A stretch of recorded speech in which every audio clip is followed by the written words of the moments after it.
Hello mga ka-nature. Kilala niyo po ba yung prutas na ito?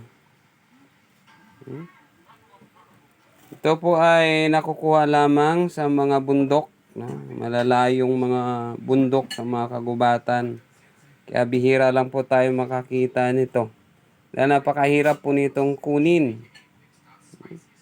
Inaakyat pa nila sa mga matataas na puno ito para lang makuha. Pero yung pinakapuno po nito ay para siyang baging. Parang baging na matibay.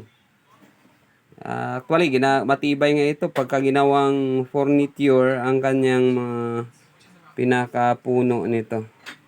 Malaki mga puno nito. Ginagamit din nga pang eskrima ito. Yung matibay po yung kanyang pinakakahoy o pinakapuno niya. Actually, ito parang baging eh.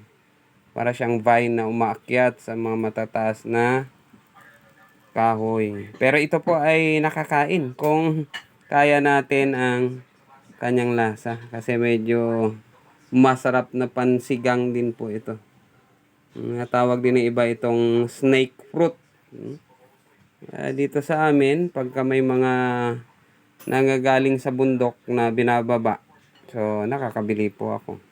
So, hindi ko alam po anong tawag sa inyo nito at kung sino nakakilala nito dahil bihira lang po ito na makita. Mo yung mga balat niya parang kaliskis ng ahas kaya tinatawag po nilang snake fruit.